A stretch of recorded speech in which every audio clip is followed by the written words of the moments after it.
Kalah. Sinuwun. Sak menika sampun dumugi wonten ing laladan negari Ngayodya. Iya. Wis tetaunan nggonku ngenteni nganti cumengklungen aku goleki titising Widawati. Nanging aku entuk wisik lamun to titising Widawati ku Dewi Sukasalya ya Dewi Ragu. Lajeng kepareng Paduka, mula aku nyedhaki negara iki ing pangangka layangku ingkang tak wenehake kelawan ratu sing jenenge Prabu Banaputra mbiyen. Mestine entuk kawigaten. Ning yen ora entuk kawigaten gedene nganti nulak apa ingkang dadi panglamari Dasamuka sepira. Kandeling beteng Ayodya mung negara cilik. Ora bakal mindho gawe mungsuh Ngalengkadiraja. Waduh. Dados menawi Prabu Banaputra mboten maringaken Dewi Sukasalya, Paduka badhe mbedah Ngayodya. Iya, lah jate opo? Lha ayo. Tak kanthi manjing jroning pura Ngayodya. Monggo kula dherekaken sinuwun.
Para Hapsari tumonton ring Sang Dwija katyoke para jiwa ing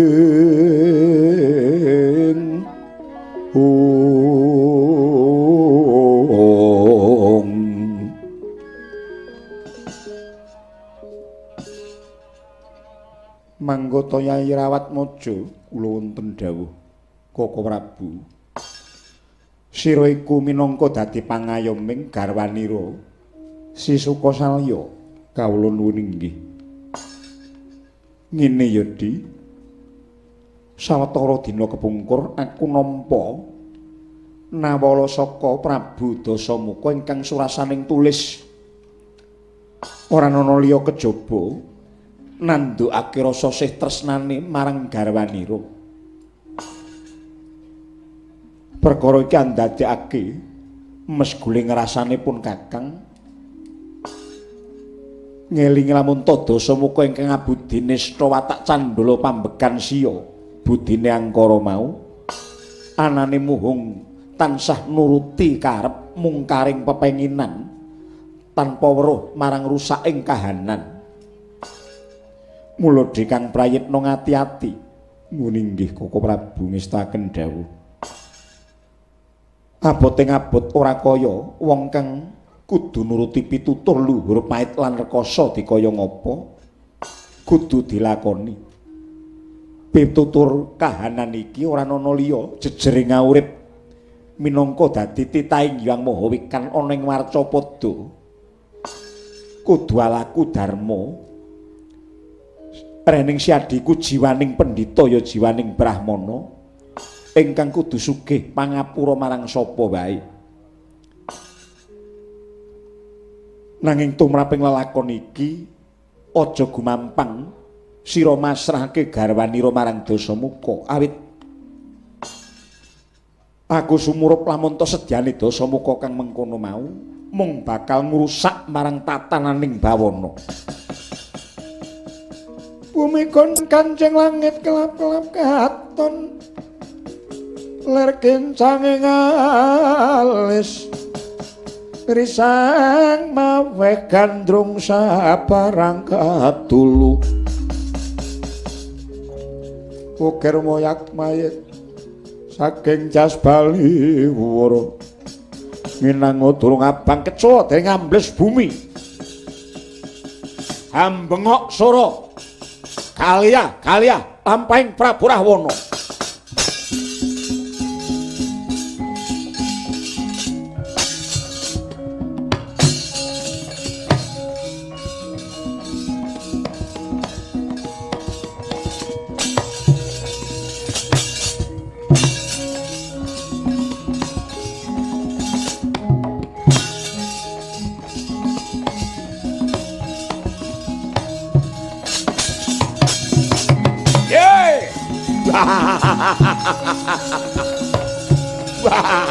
Wana putra aku kang teka.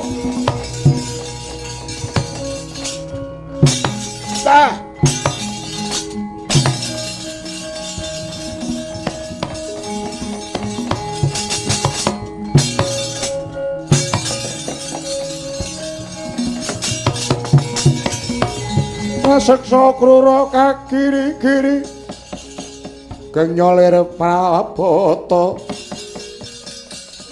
abang kawelakar manguwuh ing mungsuh amin tolawan anggrus-rusing nabda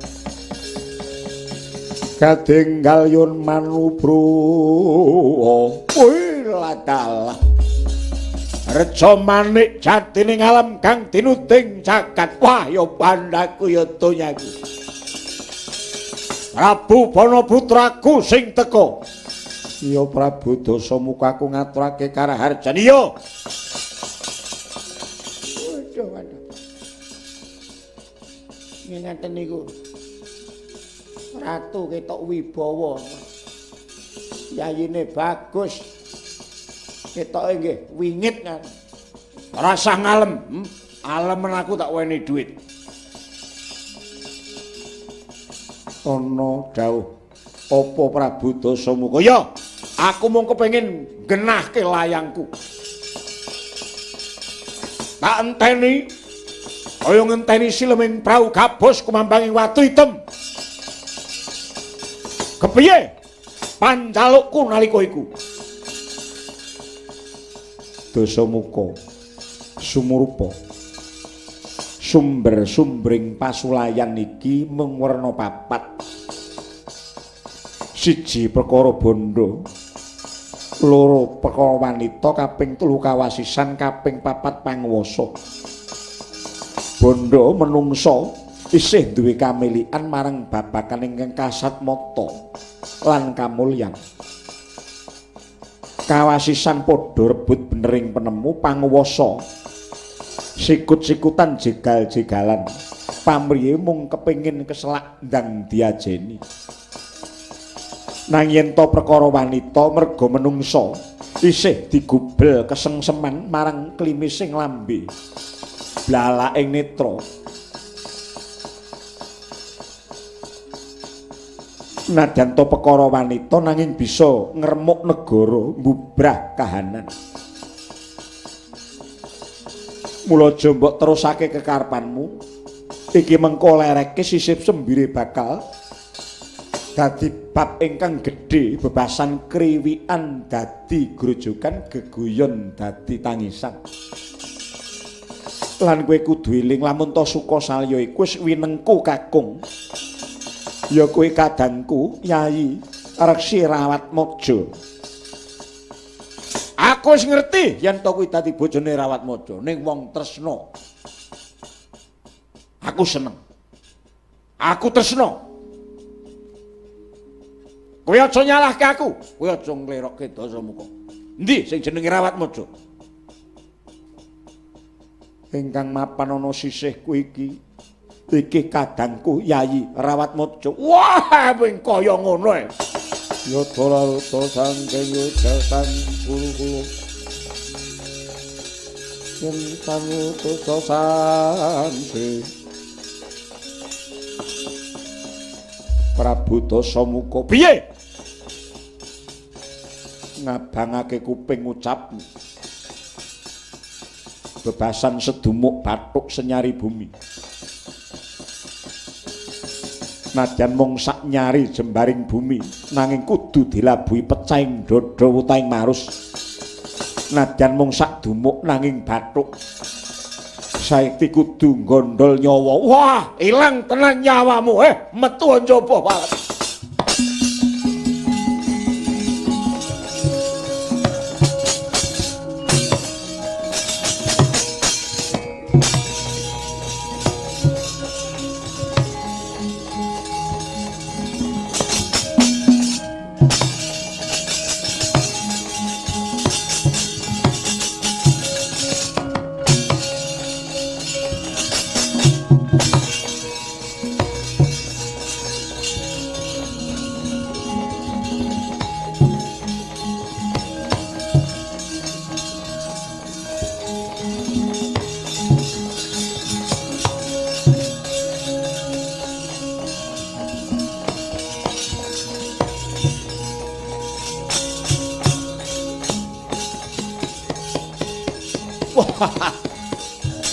Hot.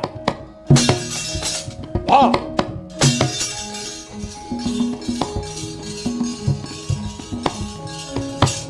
Hot. Wah. Hot. Wah. Wah. Wood. Wah.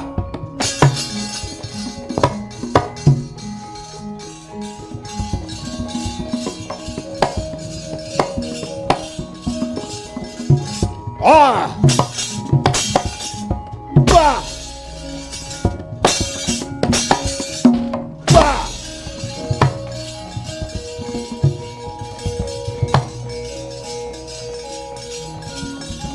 Hot! Bah!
Oh.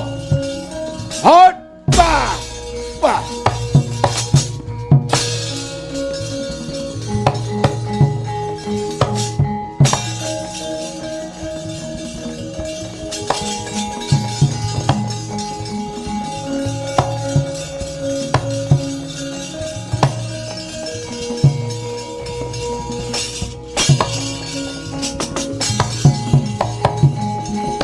Ayo.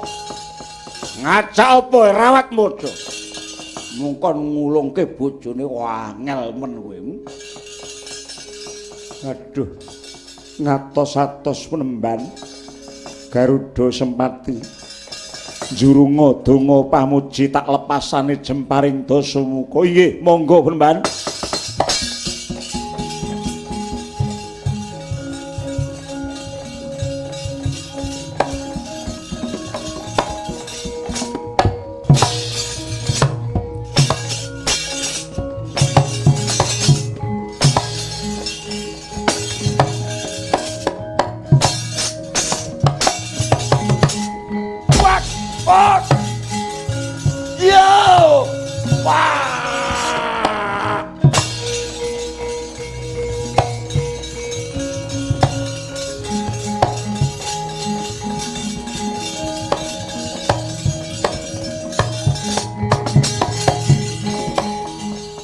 Sumbara kowe Dasamuka ora bakal mindho gawe ketiban pusakaku mangsa njaluka banyu dayaning Pancasunya Greka anggep apa mati piye hai hot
Jaja Candrasa muncrat ludira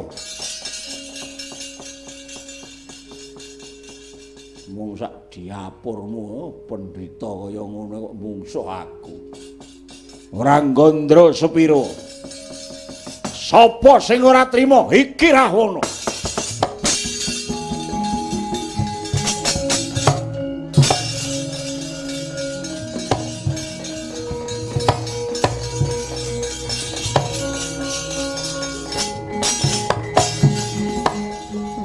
Kakang Penemban. Oh.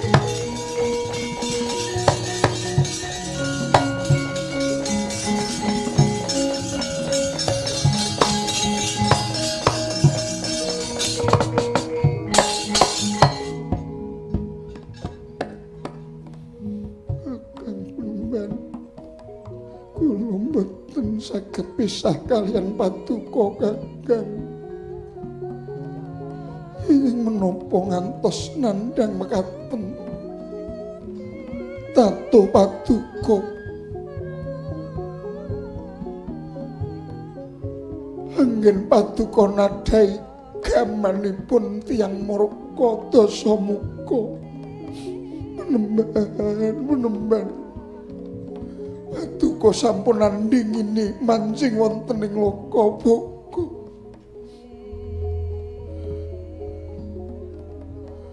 Paduka pangayoman kula Paduka kula ingkang kula bekteni Kakang cetaning manah kula anggen kula swita antep raos kula Mila najan paduka sampun gugur wonten ing payudan mboten badhe Dasamuka saged anjamah ingkang rai. Upami tos saged badhe kula beset kulit kula panembahan. Kula badhe ninggalaken negari Ngayodya ingkang baken saged pikantuk pitulunganing Hyang Maha Agung satemah Iwana Rahayu lampah kula mboten saged sinepeng dening ratu ning angkara Kakang Penemban. Oh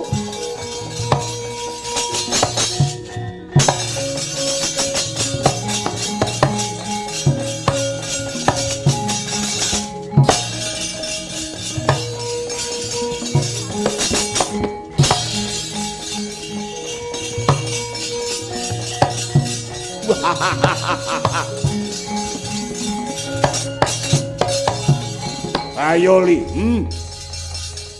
manuk sak gubuk ranggon. Garuda Sempati, arep mbelani. Kuwi sumitraku hilang nyawamu.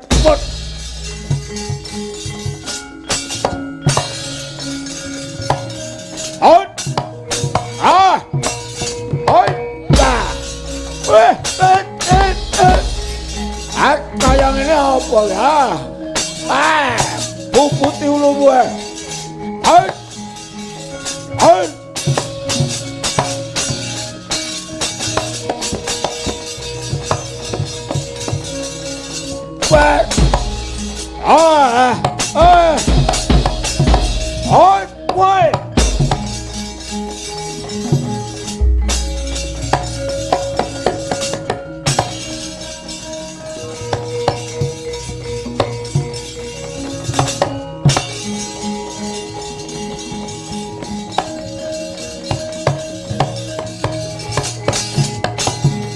Aduh adikku wis sedo ya. Oh. Hai, wah. Hoi. Wah. Wah. Wah.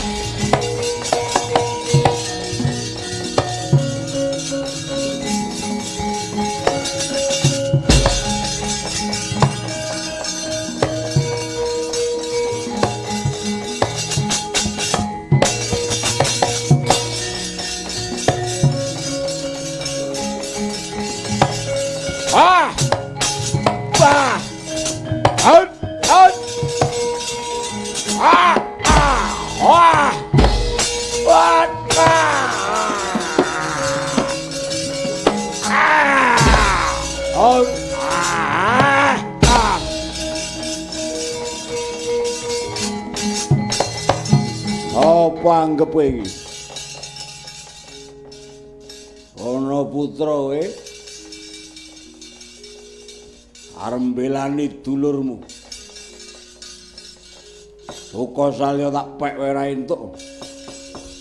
Apa ana anake kok dikon ngepek adine?